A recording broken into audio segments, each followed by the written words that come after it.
Hey, welcome to a new episode of Skin in the Game. I'm your host, John Cimperman, with my co-host, Tim O'Shei. Tim, how are you doing today? Doing great. Lots happening. Lots happening. So much. This is, some would think, a slow time in the sports world, and it's not. It's really not. You know, it's funny. We almost thought for a moment of maybe taking a couple-week sabbatical here on Skin in the Game. Yeah, we did. And then we looked at the schedule, and we said, World Cup. The NFL's off as we sit here right now. Well, but is the NFL really ever off? It's never off, and it even more so not here in where our hometown of Buffalo, because just a few weeks ago they unveiled and opened the doors of the new Highmark Stadium. And there's more than a little bit to talk about with that one. Yeah. So here we are, no break for us. No break for us, and that's great. That's great. The business of sports is 24/7, as we've demonstrated. Hey, we have a really interesting guest today. You and I joke a lot about pickleball, right? And there's always this little kind of schmirk, and well, guess what? This is going to be finally our pickleball episode. And if people could see me, they would see I have a big smile. But it's a smile that means finally. It's here. It's here. Yeah. Before we even go, why do we joke about pickleball? Because I think it's, I don't quite know. No, there's these perceptions. First of all, the name is very funny, right? Yeah. And there are pickle. origins to the name, which has nothing to do with pickles. We laugh about it because I think maybe the stereotypes, and part of that stereotype of pickleball is that it's, played in retirement communities, right? I can tell you, and so will our guest tell you, that all of those stereotypes are wrong. Pickleball is big, big business. A matter of fact, over $2 billion business. And even in the last year, there's 15,000 courts, pickleball courts, that are added just in the United States. So it's big business. It's nothing to joke about. There's now professional leagues. There's TV deals. So while the name may still be funny, there's nothing funny about the business. It's big, big business. No, and it is growing and growing. And I will tell you, John, I was in a conversation the other day with a close friend who owns a country club. Leading question, if there ever was one, what do you think he's considering adding to the country club offerings? Well, I would say probably converting their tennis courts to pickleball courts. One of them, yeah. Yes. Yeah. Exactly. So they're not, and this is good news too, and we're going to get into this on the show today. They're not dropping tennis. It's not good business to have only tennis right now. They need to make pickleball easily accessible to people because these folks are already out there playing it. That's right. That's right. So our guest is the founder, the president of the Pickleball Channel, which is kind of the ultimate media outlet for pickleball fans and business followers. Rusty Howes is going to join us here very shortly on Skin in the Game. So for all of our listeners who are avid pickleball players or just want to get a little sense of what is this business all about, stay tuned for our interview with Rusty. Yeah, absolutely. And just a PSA for people out there who want to play pickleball or want to get better at it. The Pickleball Channel, which you find it online, has plenty of great tutorials as well. Yeah. And I found that really useful. A nice little side benefit to prepping for this episode because, John, you don't know this, but I actually enjoy going out and playing pickleball. That's great, but I'm not good at it yet. Well, that's fine. It's what I think that's the thing about the sport. It's approachability, right? Yeah. So I think that's what's really been a big benefit for it. And hey, on this program, we're big fans of people just getting out, staying active. Whether that's cycling, whether that's playing one of your favorite sports, flag football, or in this case, pickleball. Get out, be active. So that's a positive. Absolutely. I want to clarify, are you an avid pickleball player or is this a new passion of yours? I'm an aspiring pickleball. Let me try that one. Pickleball player. You're right. It is a funny name. My wife and I went out one night into a pickleball court at a park with our neighbor and his daughter. So he had a dad, a teenage daughter, perfect, and a middle-aged couple, all out there playing. No shock, the very athletic 17-year-old, also flag football player, was the dominant player. on the court that day. But it was all fun, and we could all keep up with each other, which tells you a lot about the sport. Right. And that's as we get to Rusty, because I don't think we get into the name pickleball and the origins of the sport. That's exactly how it started. Out in the Seattle region, a family did an improvisational game with a small court. Their dog, as rumor has it, was named Pickles. Thus, the sport was built, multi-generational, named after the family dog, Pickles. So there you have it. So with that, let us get to our interview with Rusty Howes from the Pickleball Channel. Rusty Howes, I want to thank you for joining us here on the program today. It's my pleasure. I appreciate it, and I think you guys have a unique platform, and I've seen some of the stuff you've done, so it's a pleasure to be here. Well, thank you, and we often talk about pickleball on the program based upon its growth and the trends and obviously the participation. So glad to finally to get someone on as a guest to talk about pickleball. So that being said, Rusty, why don't you give us a little background on the Pickleball Channel and kind of your road to launching the channel? Yeah, sure. I sort of often tell the credit goes to some of my team, and then some of the amazing people in the space. A lot of people think it's like, how did you have so much foresight, and what was the strategic thing? But we go all the way back to 2012, and pickleball, millions of people, hundreds of millions of people had no idea what it was. Right. And actually, one of the Huntsman World Senior Games, which is sort of the granddaddy of Senior Olympics, basically, out in Utah, we were making stories just about active boomers and seniors. Pickleball was not on the radar at all. One of my filmmakers was a Huntsman. He was getting these little mini bio type things. And he called me up. I wasn't there that year. I was working with an ultra marathoner, Mike Arrett, who ran across the country honoring fallen service members. And I got this call. He says, everything went great, but there's this one video I don't know how to finish. And of course, he's never said anything like that. He's extremely talented. And like, what's the problem? He's like, well, the guy says pickleball saved my life. And so that was the beginning of, like, I don't know what it is. Do you know what it is? Literally, we had to call the administration, the heads of the event, to learn what it was. And as we began to try to find a space for some clients to connect and engage with active boomers and seniors, on limited time and limited budget, you're like, where do you go? And of course, everything, so tennis or golf or something like that, which are were full and pre-existing, but we came across pickleball. So at the Huntsman World Senior Games, and we initially were looking to kind of just collaborate with people who were in the space, but nobody was doing a consistent, regular pro media. And so we're like, maybe we'll start the thing. We'll have to do it ourselves, I guess. My wife and I worked in the entertainment industry. She had a lot more experience as well. And prior to our production company, we'd done a lot in that space. So let's call it Pickleball Channel, because if, just like with regular shows, if a show doesn't do well, you cancel the show and you keep going, but you don't shut down the whole channel. So that was the idea. Let's treat this like a traditional media enterprise. Let's treat it. And a lot of people said, well, what are you doing? We don't need pro media and stuff like that. But we wanted to give the people what we thought they were worthy of, because they're amazing. I'm sure by now you've probably heard stories, and the Power Pickleball documentary, there's lots of people talking about how amazing the community is. So we found this amazing community of connected people who love the sport, who are passionate about a sport. And it all kind of began with just trying to kind of share that. And then we, at the very, very beginning, we knew we had to try to serve the community. So Pickleball Channel grew out of having a client who wanted to connect with people, our professional media background, and then I guess our mission as we did it, because it was such an underdog sport, is like, what can we do to try to help this sport grow, to help these people have more of what they love? And it started digitally, of course. It was in the earlier days of the concept of content marketing wasn't as popular. YouTube was even younger, back in 2012, but it was available. It allowed us, just like you said with your show, to kind of reach the world digitally. Yeah. And that's how it all kind of started.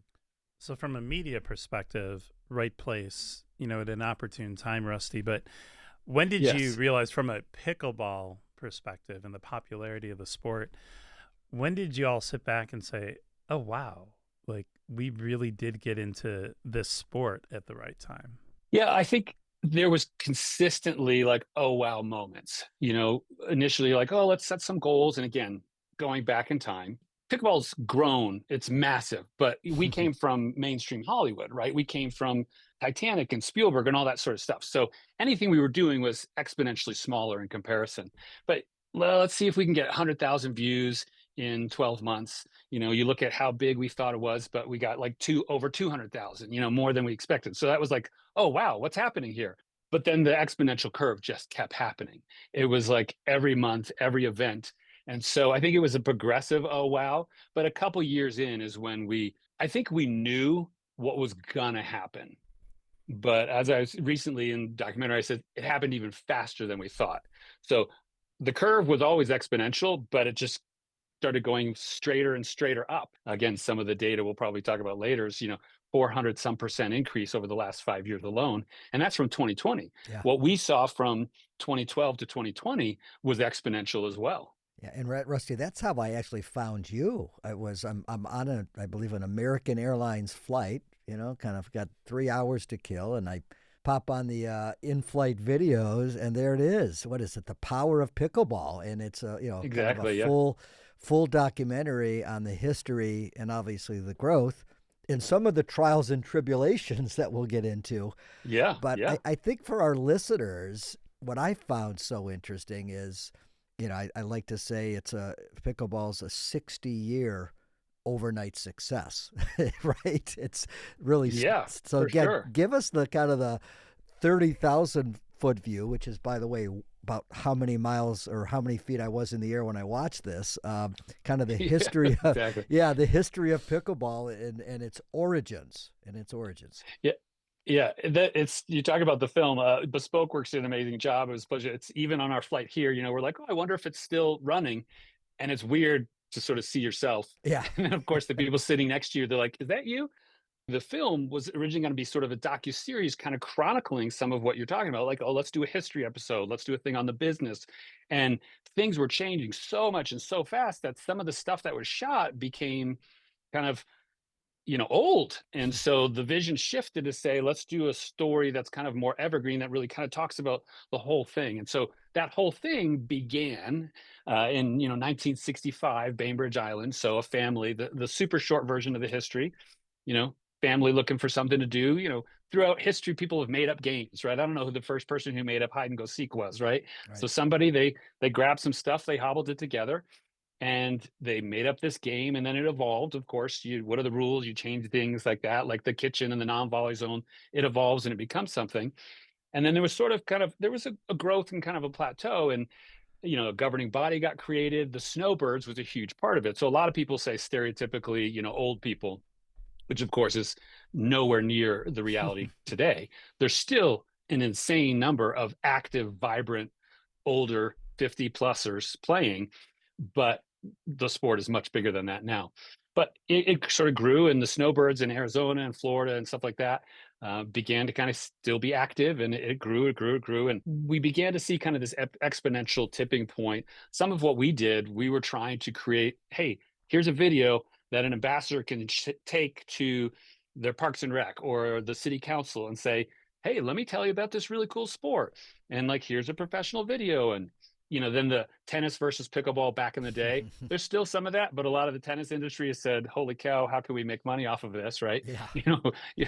You'd be hard pressed to find tennis people who aren't trying to capitalize on pickleball. But the snowbirds grew it and the governing bodies. But, really the huge explosion happened during COVID, when there was only so many sports that were approved to be socially distant. And because pickleball, right, again, like I said, it was growing. But just like so many things in life, whether it's compound interest or whatever, you get to this tipping point, and enough people are talking about it, and more people are talking about it. But pickleball is uniquely, and I think sort of even exponentially more diverse and multi-generational and accessible and community-based, besides just the sport itself. So it's fun to play, but when you add all that other stuff on top of it, in a season of the history of the world, unlike any other, when people are lonely and they're struggling, pickleball met a deep and profound need. In fact, we did a little story about the blue zones, if you heard about that. One of the critical things about longevity in blue zones is that community piece, that active thing. And the story kind of talked about how pickleball fits in with that and is part of that. And So I think that's the major tipping point. And then since then, there's so many other things, but maybe that's enough for now. I'll let you ask some clarifying questions. We're here with Rusty Howes from the Pickleball Channel. Rusty, you began to talk about some of the, at least one of the stereotypes that I believe is out there about pickleball, which is that it's for older people. Not true, or at least not singularly true. What are some of the other stereotypes you come across? And on the flip side, what's the reality of those? Well, for sure, once upon a time, I think that's less now. But still, some people are like, oh, that's kind of an old people game. They'll talk about it's slow and it's boring. There are versions of every sport that are slower. If you go to the Huntsman World Senior Games and you watch the 80-year-old track and field people or the 80-year-old basketball people, they're going to be a lot slower than the 20-somethings. But within pickleball, even within that, you'll have like a 25-something and like a 60-year-old playing, and there's these rallies that can happen that are much faster and much more athletic.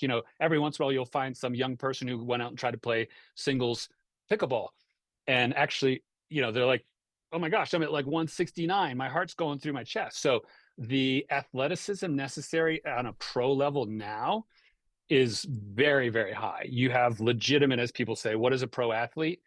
um, Depends on the sport you're playing, but there's an element of endurance, there's an element of cardiovascular strength, and then accuracy that comes into play. A lot of people think, oh, it's not a real sport. If they go see high level pro pickleball played, then that's off the table. Yeah. And certainly we've begun to see that now. You have people, NFL quarterbacks, and Andre Agassi, he's older, but you have plenty of people who would definitely be considered pro athletes, recognizing that this is a significant sport. And So those Rusty, are a couple of them. I mean, there's a few more, but go ahead. yeah, no, and so demographically, it's multi-generational. Are there geographic pockets? Obviously, you said 1965. The sport was founded by a family up in the Pacific Northwest. But have you seen now pockets of growth and pockets of participation, kind of growing quicker than other parts of the country? For sure, it's kind of the Pacific Northwest, and then the snowbirds in Florida and the snowbirds kind of the Phoenix sort of area Mm-hmm. were major growth points and hubs, right? The Villages in Florida was famous for this 50 plus community that had a whole bunch of courts. And you would even start to say, well, what level skill player was there? Are they a 5-0 from the Northwest, or are they a 5-0 from like the Midwest? And people would sort of say, these players are better than those. So for sure, it has grown nationally. When we first started in Los Angeles, there was way, way, way less. I live in the LA area. Ironically, even though some of the numbers say there's a lot of players, I live in a city of 300,000 and there's no permanent dedicated pickleball courts Hmm. that are available to the public that aren't private. So it's growing. The court construction's growing all over the place. For sure, the Midwest and other parts of the country that kind of were not available. And then the cities like New York and LA, where real estate is harder to come by. If I'm in rural Georgia, it's much easier for me to set up 4 courts because the real estate is cheaper. LA, New York, you're struggling to find places to play. And if you want to try to build a court, you're talking millions and millions and millions of dollars just to get that, that space. And so that's why unique things like City Pickle, which Yeah. is in the summer times, they take over the rink in New York City, and they're Right. finding different unique places and ways to play. Yeah, I was just walking by City Pickle in New York a couple of weeks ago, and not only is it there, but I think anybody who's been to New York City knows the crowds that I believe we're talking about the Rockefeller ice rink, the crowds that it gets. Well, there were crowds, there were crowds waiting to go in and play pickleball, which leads me to a question for you, Rusty. Sure. So what are some of the trends in demographics? And I'm going to add another one in there. Are there any that have surprised you, or even delighted you, and say, "Oh, I didn't see really little kids doing this, but they are," for example? Any surprises out there? Yeah, so surprise in the timing of it, not surprised that it happened, right? So even in the early days, we had the sport actually was in schools. That's kind of where it was growing at one point. But you're in junior high and high school back in the 70s and 80s. We're not as much of a connected world as we are now. And so it sort of disappeared, right? Because it wasn't accessible and it wasn't something. What you're now starting to have is at a youth level, the youth level, we were just at the U.S. Open pickleball championship. So the juniors and the youth that are playing now are on par with what the pros used to be 10 years ago. I mean, it's the level of skill that you're seeing. So I'm delighted how much more youth there is. I'm delighted how much more, even in high school and college. So the level of that participation, we are definitely going to be seeing formal, whether it's club or NCAA. There's a lot of massive lacrosse club-based teams that are supported by the universities. So I don't want to get into NCAA versus club, but large scale competition of pickleball throughout the collegiate and I think eventually high school level will happen. But the other part I'm very delighted about is that it hasn't shifted away. The numbers, as I talk about, the bell curve has widened, but you still have a very large amount of these 45 plusers, right? The part I'm delighted about is that the one hasn't pushed out the other. Sometimes I think we notice like, oh, this becomes a young person's game. Pickleball is still an everybody game. So on that note too, about, Sure. and again, thinking of particularly people playing at the scholastic level, middle school, high school, even college, do pickleball and tennis complement each other, or do you find that they're competing with each other for participation?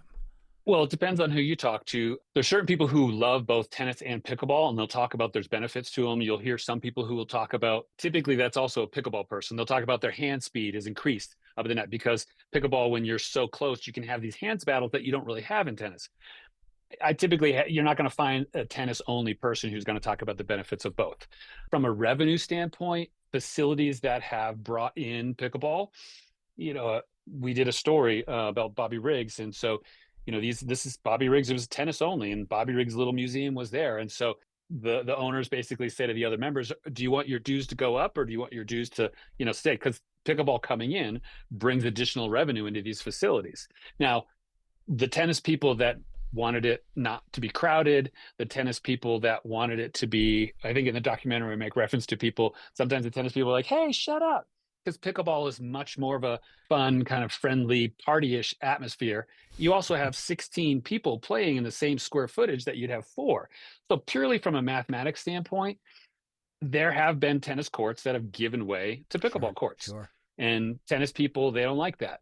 From a city standpoint, if I'm a city and I only have so many resources and I can serve 16 people with open play because it rotates typically, you don't have someone book for a whole hour. I can serve 20 people easily in the same square footage that historically I served four. So those are some of the reasons why they can be complementary, but absolutely tennis has lost some square footage to pickleball. And there are some people who are choosing, people who are maybe older, who are saying, you know what, I can be a little bit more active on this court in the space because it is less physically demanding. Absolutely. Andre Agassi recently was saying, he calls, tennis is the thing, right? If you are young and you are covering a whole tennis court and that's so much bigger.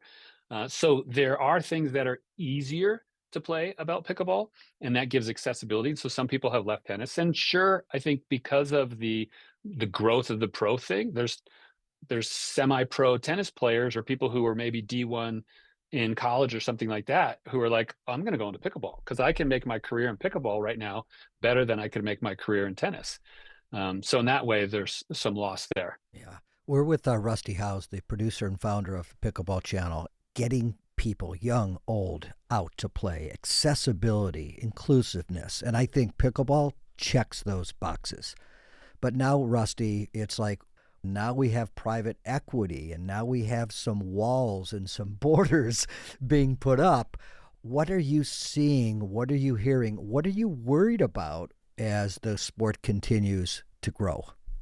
I have my own business. I have my own company. So, I'm a capitalist, but there's different ways of doing business. And there's times in which exclusivity and putting somebody else out of business is a tactic. And you're starting to see that. So some of my concerns is this aggressive, let me shut someone else down or let me beat someone else. I mean, we see it in sports sometimes, right? Two teams, they're out to win, but can you have good sportsmanship even though they equally want to win just as bad? And so some of the good sportsmanship of pickleball has been lost. One of the things that got us here is sort of this open play and this connectivity. But as the number of players is growing faster than the places to play is, then you're going to start to have things that shut off. And people are like, I don't want to wait that long anymore. If I'm hosting a thing and I have 3 courts, and I get up to 30 some people, they're waiting 4 or 5 games before they can come back in. So some of that is impacting people's patience, impacting people's both the behavior on the recreational level You didn't used to see it, but now like there's a fight or the police have been called out. So some of Yeah. those things are difficult. So that's a player thing that has changed. And then on the pro level, there was a camaraderie, and I think Zane Navratil or Thomas Shields, sometimes they called it the kumbaya era of pickleball, where the top level players were still kind of friends. Well, now, people are not all friends, right? And when there's big money on the line, and who's cheating and who's not cheating, and are people rigging their paddles, trying to have a legal overpowered. So some of that has come into the space, whereas back in the day, one of the reasons we got into it is our client, Highlands Leg Cramps. They had a product called Highlands Leg Cramps. We were watching a gold medal match, and one of the players got a leg cramp. And this guy comes over to help this person, right? So you have these two times. And I come to find out the person who's helping the one with the cramp is the father of her opponent. But they're just like, that's not what this is about. Like, we want to see a good match finish. There's that kind of thing. That's gone. So the private equity part, there's fights that are happening, and there's people who kind of want to own the world. They Yeah. literally have said, we want to own pickleball. I think that's not good for the world. You look at so many other sports, and how do you have international collaboration? It's not just about the Olympics, but some of the politics is getting messy and is unresolved currently. Yeah, I've read recently there's kind of a valuation of $2.2 billion is what's there now, rough give or take, with pickleball, which is expected to almost triple the valuation of pickleball over the next 10 years or so. And you're seeing, and Rusty, you see it more than I, it's the retail, kind of the entertainment, food, dine, pickleball, right? It's the media, Yeah. the media consolidation. And now these specific kind of leagues, whether it's Major League Yeah. Pickleball or others. So where does the industry stand currently with, commercialization and private equity? What are some of the big topics that you're watching? Yeah. So some of the big leaders, you have the UPA, which that was actually founded recently. You have the PPA, which is Right. the PPA Tour, and the MLP. So Tom Dundon and some others acquired Pickleball Central. Pickleball Central, which is kind of like the Amazon.com of pickleball. I mean, they were the largest online digital retailer, and Mm-hmm. they did some amazing things really helping the sport. They acquired Pickleball Tournaments, a software company. Pickleball Tournaments is the leading. So UPA has Pickleball Inc., Pickleball Central, and Pickleball Tournaments. They own a lot retail software, as well as then they have now acquired the PPA, the tour, as well as MLP. Those are all kind of within one big giant UPA thing.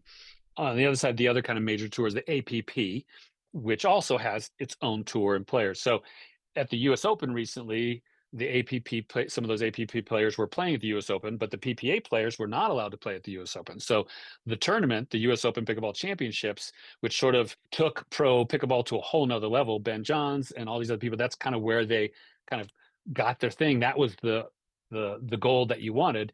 They can't play there anymore. A little bit of the live golf PGA type thing that's Yeah. happening.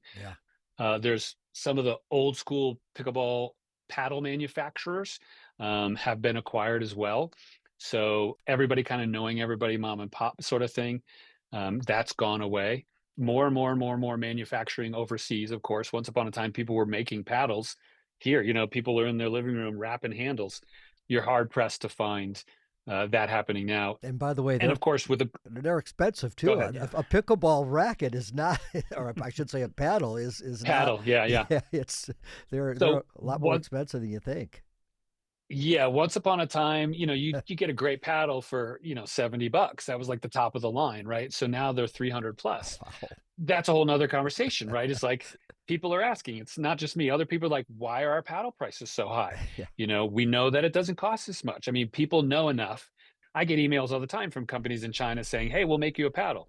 People can reverse engineer legally and kind of get an idea. And the paddle technology has changed and shifted, and some of it is patented, but you can get a really good paddle that's legal and you're not paying that.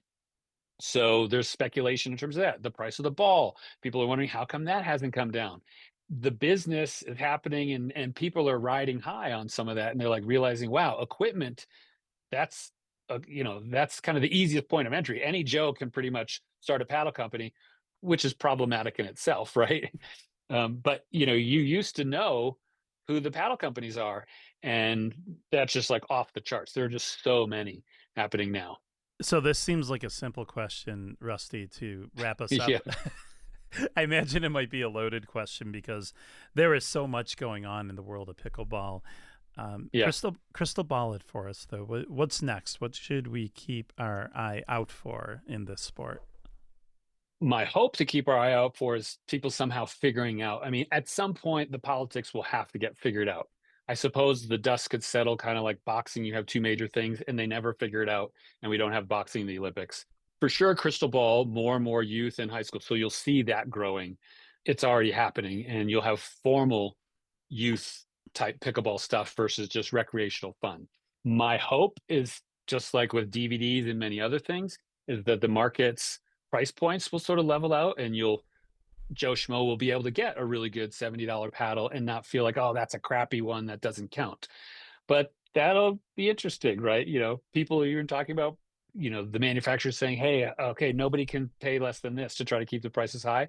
But at some point, you have tennis rackets, you have tennis balls, every sport has accessible sort of product. And for sure you have that, but it's not really embraced as respectable intermediate professional product. I think that will happen.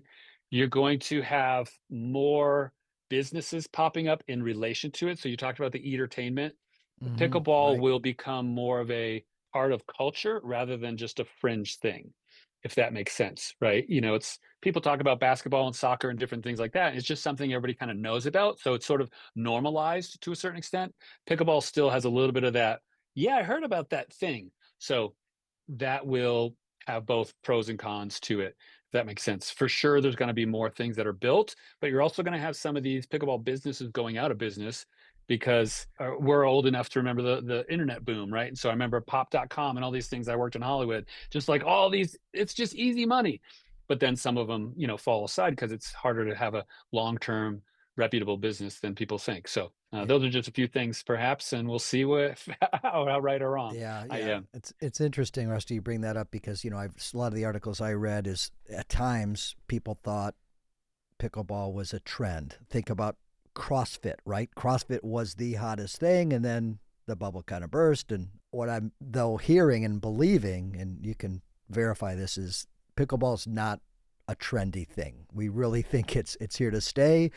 And if the ownership or the management and the private equity coming into it should really focus on how do we grow this versus, again, putting those walls up, having those barriers. Yeah, I think I said this, I've been quoted to say this multiple times. One of the things I believe very passionately about is that regardless of some of those parts of it, like the big money that's floating around with the pros and all that sort of stuff, those things can go away. Those businesses could collapse, but the millions of people who are having a great time playing a thing and then competing at a semi-pro amateur, like they don't have to have a career as a pro pickleball player, but pickleball is not going anywhere in the sense of this is a great thing to go do because it's just so accessible, right? I mean, I regularly am playing a good game with an 83-year-old.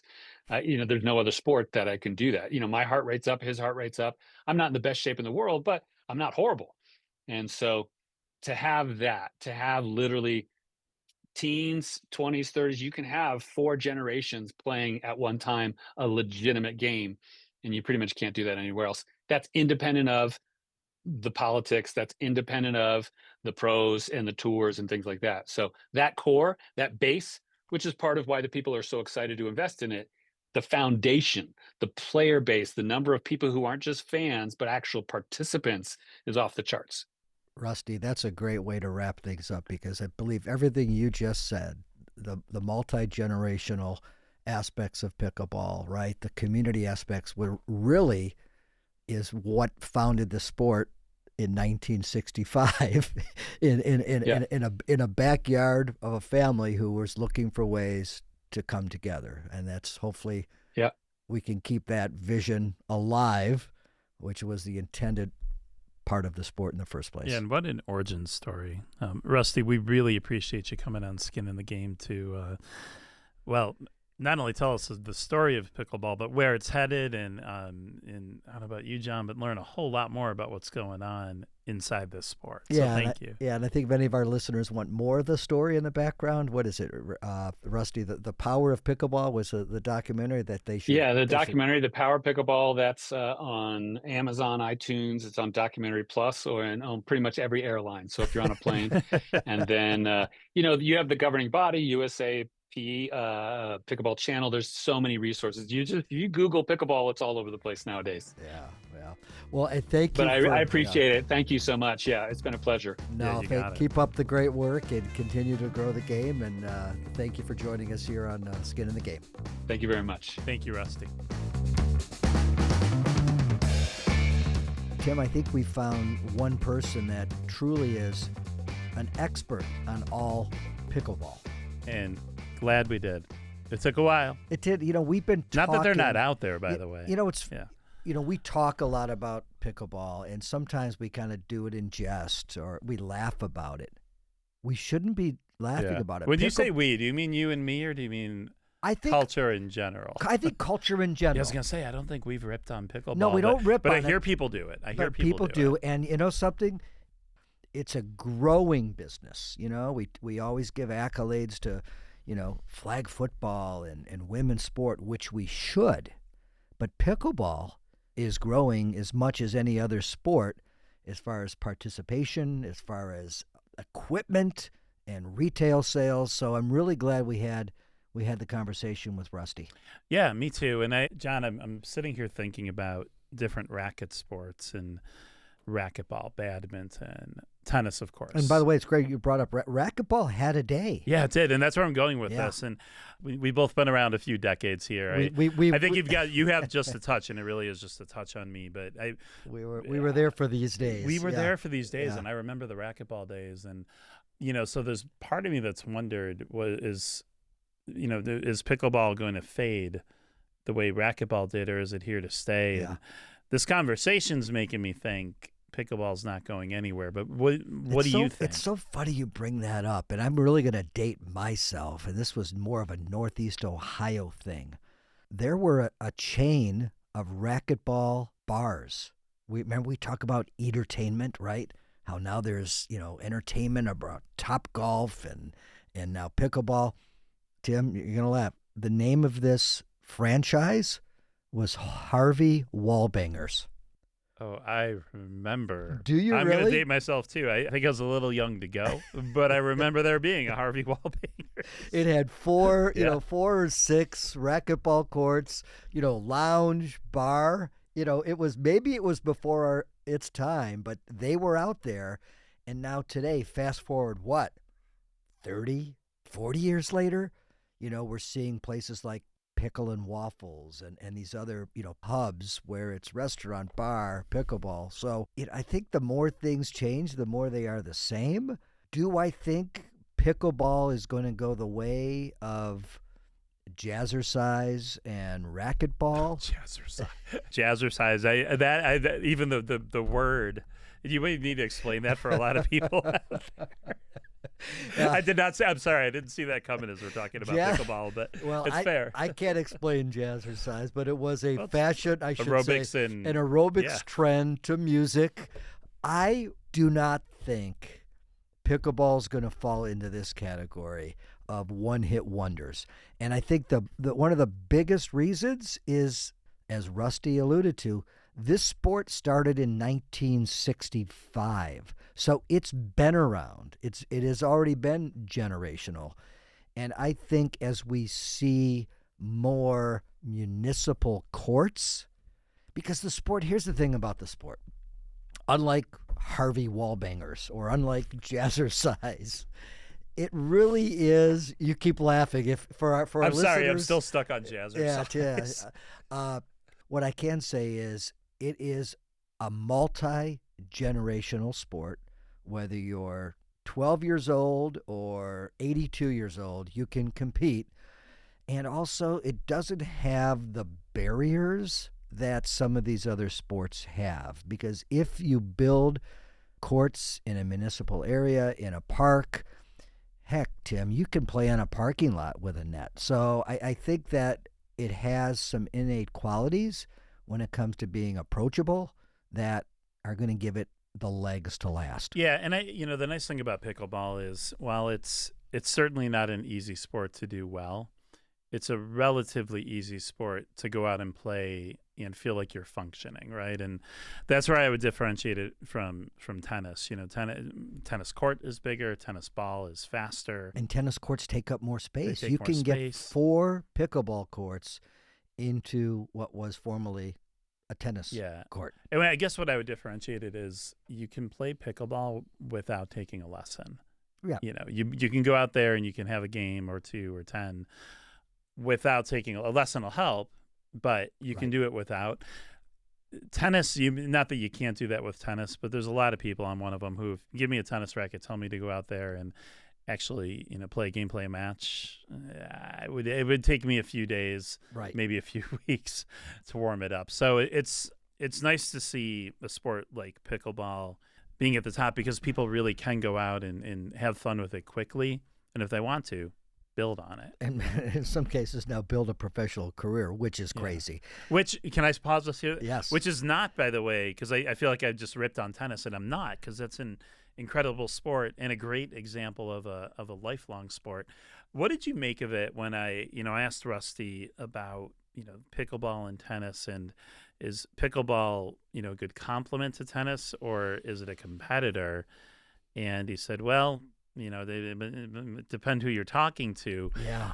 But I'll put it this way, tennis centers who I take it are making a smart decision, are making pickleball part of what they do because it'll drive revenue and drive participation. Yeah, I think, I think right now they're frenemies. Yeah.